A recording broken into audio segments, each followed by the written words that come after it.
Welcome back. It is Economic Development Week. That's celebrated by the largest international professional trade association for economic developers. Well, they share updates about the work that practitioners in this field at the state of New Mexico and in our region play in this important work, and they celebrate their accomplishments. Now, we're joined this morning by the president and CEO of the Albuquerque Regional Economic Alliance, Danielle Casey, and the deputy cabinet secretary for economic development, John Clark. Welcome to you both. Thank you. Thrilled to be here. Yeah, absolutely. This is pretty exciting news because, you know, we love to see economic growth exponentially, both in the city and the state, anywhere we can, boosting the economy. Danielle, let's kind of start with you a little bit here. Sure. Talking about the organization and why we are celebrating this Economic Development Week. Absolutely. Well, the International Economic Development Council is the largest professional association globally for economic development practitioners. And what's important and really hits me in my heart, I am one of them. I have the great honor of serving on the governance committee for that association.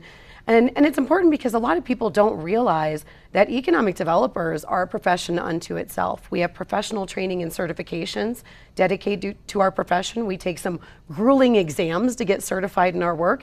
And we even have our own code of ethics on how we treat our local communities and partners when we're out working on economic development activities. Wow, it's incredible. John, okay, so also at the state level, some of the big strides that have been made in recent times. Let's talk about what's on the horizon for the economy here in the state. Great. Well, thank you so much. I think many New Mexicans aren't aware of the great accomplishments that we've seen in the last few years. Just as a couple of examples, over the last few months, the unemployment rate has dropped faster in New Mexico than in any other state in the country. That's something that we as New Mexicans should be really proud of. Also, our best economic development tool here at the department is our LEADA grant program. And over the last few years, we've been able to use it to help 60 businesses around the state create 8,500 new jobs and an average wage of $64,000, well above the median wage.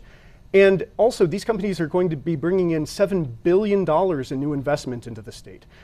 So this is fantastic. I think a lot of people don't understand what economic development is, as Danielle mentioned. And one of the things that we do is we help bring in businesses that bring in outside dollars that help pay for all of the other functions of state government. Wow. And again, you know, all part of the Economic Development Week that we make sure that we bring attention to everything and all the accomplishments that are being made. How are the two of you kind of working together? How do the two come together? Daily. Yeah. That's another thing that people don't realize. Our state economic development department, our regional organizations area, and there are others in the state that are doing wonderful work, as well as our local communities. We are working together behind the scenes every day to find the right business operations that are a good match for that particular city, county, community, that region, as well as New Mexico. And as John mentioned, I think it's very important we think about bringing in new companies.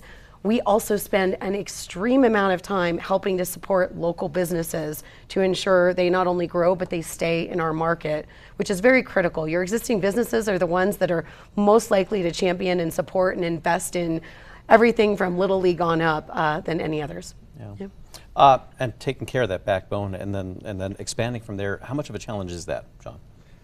So I think one of our greatest challenges has been getting out the message across New Mexico about the programs that we have available. So that's why we're here, and thank you for this opportunity. Mm-hmm. It's really important that businesses know the tools that are available to them, because we have programs such as ways to help companies get loans if they don't have enough capital to be able to get a loan. We have a lot of grant and job training programs available. And so if people go to our website, edd.newmexico.gov, they can take a look at all of the programs we have to offer. We have all of our contact information on there, and we're trying to get out to communities across the state, but part of the effort, again, is marketing our tools, because our tools are available just as much to a local business wanting to hire one or two people as they are to bringing in an outside business looking to hire a few thousand. Yeah. Some of the resources that you can expand on. Oh my gosh, so many. So the International Economic Development Council, since it's their week, they have great resources on their website for national information. So if somebody wants to know what really is economic development and what do people like myself and John do, there's resources there. People can visit abq.org. Our own URL. We have wonderful publications and information, and also events and programs and educational opportunities if they want to learn more about our work. There is also a basic economic development course in New Mexico that's a week-long intense training that's produced, I believe in July this year. I'll be instructing at that. where individuals that want to learn more can register and come in and get some education. And we're always looking for great interns at area and in other communities in the economic development world, because it's not a profession that a lot of people know about. So we want to get young people into economic development and help them find a wonderful career in supporting and growing their communities. And again, these are resources for established businesses and up-and-coming businesses, correct? Yes. Okay. So all the more important for anybody out there looking to start up a business. I mean, there's no reason for intimidation. Just, the resources are there. Yeah. Where can we find more information? abq.org. Okay. And edd.newmexico.gov. Also really encourage your viewers to reach out to their local legislators. Let them know how critical it is to have transformative levels of funding for economic development. Again, because this brings in new high quality jobs, raises income levels, and it helps pay for all the other functions of government. There you go. Danielle Casey and John Clark, thank you both for joining us. Thank you so much. Thank you. For a full recap of the entire interview, we will have it later on this morning. You'll find it at alwaysonkrqe.com.